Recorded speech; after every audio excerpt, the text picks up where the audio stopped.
ಒಂದು ವಿಚಾರ ಸರ್, ತುಂಬ ದೇಶವನ್ನು ಕಾಡ್ತಿರೋ ವಿಚಾರ. ಮಾನ್ಯ ಈ ದೇಶದ ಪ್ರಧಾನಿಗಳು ನರೇಂದ್ರ ಮೋದಿಯವರು ಅವ್ರ ಸ್ಪೀಚಲ್ಲಿ 7 ವಿಚಾರ ಮಂಡಿಸಿದ್ದಾರೆ. ಚಿನ್ನ ಖರೀದಿಸಬೇಡಿ ಅಂದರು, ಚಿನ್ನ ರೇಟ್ ಜಾಸ್ತಿ ಆಗೋಯ್ತು. ಡೀಸಲ್ಲು ಪೆಟ್ರೋಲು ಕಡಿಮೆ ಬಳಸಿ ಅಂದರು. ಅವರ್ಯಾರೋ ದೇವೇಂದ್ರ ಫಡ್ನವೀಸ್ ಅವರು ಸೈಕಲಲ್ಲಿ ಹೋದರು. ಒಂದೇ ದಿನ, ಇವತ್ತಾಗಲೇ ಕಾರಲ್ಲಿ ಹೋಗಿದ್ದಾರೆ. ಬೆಳಗ್ಗೆಯಿಂದ ನಾನು ನೋಡ್ತಾ ಇದ್ದೀನಿ.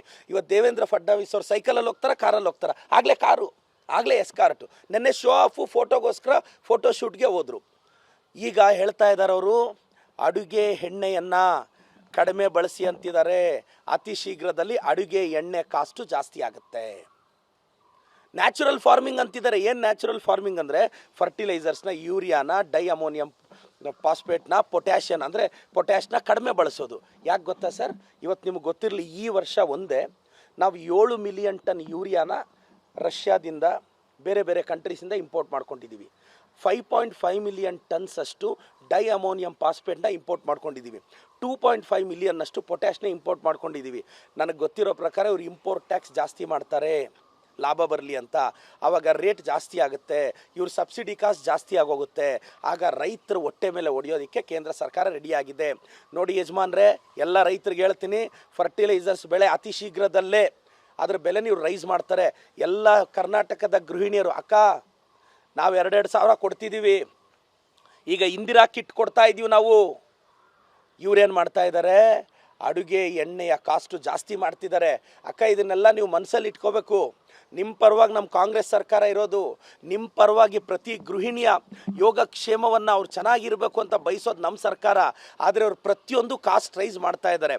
ಮೋದಿ ಅವ್ರು ಹೇಳ್ತಾರೆ, ನರೇಂದ್ರ ಮೋದಿ ಅವರು ಇನ್ನೂ ಮಾತಾಡ್ತಾ ಚಿನ್ನ ಖರೀದಿಸಬೇಡಿ, ಇದು ಖರೀದಿಸಬೇಡಿ ಅಂತಾರೆ. 5 ಎಲೆಕ್ಷನ್ ಮುಗಿಯೋವರೆಗೂ ಸುಮ್ಮನೆ ಇದ್ದು ಇವಾಗ ಏನು ಸರ್ ಇದಾಟ? ಜನವಿರೋಧಿ ನೀತಿ ತಾನೆ, ಜನವಿರೋಧಿ ನೀತಿ. ಕಾಮನ್ ಮ್ಯಾನ್ ಹೊಟ್ಟೆ ಮೇಲೆ ಹೊಡಿತಾ ಇದ್ದಾರೆ. ಒಂದು ನೀಟ್ ಎಕ್ಸಾಮ್ ನಡೆಸೋ ಯೋಗ್ಯತೆ ಇಲ್ಲ. ನೋಡಿ, ಒಬ್ಬರೇನಾದರೂ BJP ಅವರು ಇಶ್ಯೂಸ್ ಮೇಲೆ ಮಾತಾಡ್ತಿದ್ದಾರಾ? ಹಿಜಾಬ್ ಇಟ್ಕೊಂಡಿದ್ದಾರೆ. ಯಾಕ್ರಿ ಮುಸ್ಲಿಂ ಧರ್ಮದವ್ರ ಬಗ್ಗೆ ನಿಮ್ಗೆ ಅಷ್ಟು ಕೋಪ? ಯಾಕೆ ಅಶೋಕಣ್ಣ? ಯಾಕೆ ಯತ್ನಾಳ್ ಸಾಹೇಬ್ರೆ?